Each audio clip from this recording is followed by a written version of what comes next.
Good morning. We have a new rooster here at the homestead. We named him Eric Clapton. For those of you who know something about chicken, it's an Orpington. Big bird. Yeah, beautiful, golden. Yeah, he's doing very well. Yeah, this was in honor of this legend, the musician Eric Clapton. For what he did, he came out and told the world about the side effects that he experienced himself after getting the 2 shots. Yeah. We need people like him, you see. All right, and the information about how dangerous the shot is coming out now, big time. Also in mainstream media, I noticed. I will tell you a story, and this is from one of the biggest papers here in Sweden. It's about an idiot who died after taking the shots. Yeah, he was an idiot. I will tell you why I think so. People will feel sad when they read this story. I don't. I don't feel sorry for him because he's an idiot. Yeah. This information coming out will mean something to you if you didn't take the shot. If you refuse the shot, yeah, people will look at you and think that you're a freak. And I don't think most of the people, they will never forgive you for this. You were right, you see.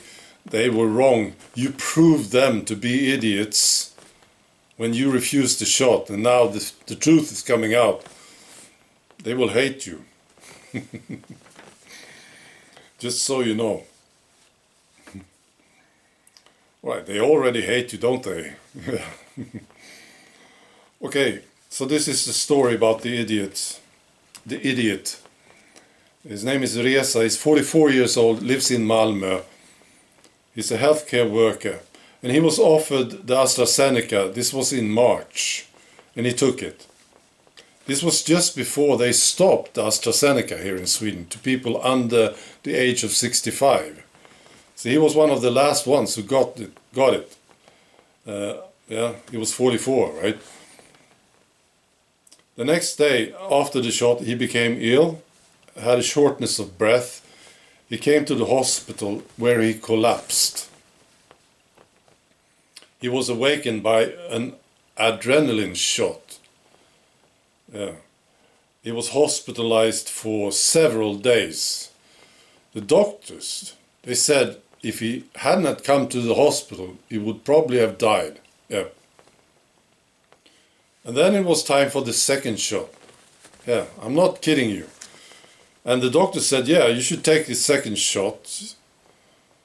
Not the AstraZeneca, no. This is now forbidden. But you should have the Moderna. And the guy said, yeah, let's have it. Let's take the shot. Yeah, so he got the second shot, a Moderna. Unbelievable. The day after the shot, he got a fever. He came home from work and then he collapsed again, this time in the living room. They rushed him to the hospital. They managed to get the heart going again, but he went into a coma. And they ended the treatment within 2 days. He was dead. And, there's a comment here from the sister. It was like the world crashed over their heads. Right, so who is responsible here? Well, this guy is, of course. The first shot almost killed you. Yeah, and still you said, yeah, let's have the other one. Yeah, it was a different brand. It was the Moderna. I mean, what's the matter with people? Incredible. And the family. What about the family? Now she says the world crashed over their heads. Why didn't you try to stop him? The first shot almost killed the guy.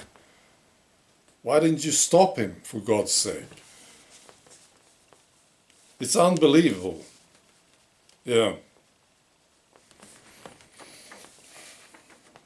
Right, I have an update on the killing of a policeman that happened this week in Gothenburg, right? They arrested a guy, a 17-year-old Ahmed. That's right. Now the thing is, he was in prison. Well, not in prison, really, but you know, he was 15. 2 years ago, he was 15 years old. Now he's 17. When he was 15, he carried out this knife attack. He tried to kill a guy with a knife on a tram in Gothenburg. And he was sentenced. Because he was 15, this was a very short sentence. It was ridiculous, right? So now he got out, and then he tried to kill the same guy again. This time he used a gun. Apparently, this is what happened. And but he didn't manage to kill him. He killed a policeman instead. A 33-year-old policeman who happened to be there. You know. Wow. You know, this guy, this Ahmed, 17 years old. He will probably get a mild sentence again, and he will never be deported from Sweden. This is not how they do it. All right. Finally, I want to recommend a channel, Hungarian channel. Yeah. You know, I'm very curious about Hungary. I know a lot of you are. What's going on there, right? And it's hard to find the information because you don't understand the language.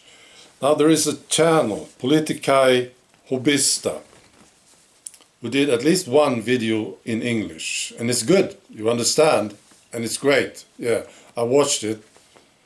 I will post a link to this channel if you want to check it out. Politikai Hobbyista. The video that I watched was brilliant. Very interesting. Yeah. And you know, the people here in the West, other parts of Europe, they have these weird ideas about Hungary. And these guys, they do a good job. Politikai Hobbyista. All right. Be good.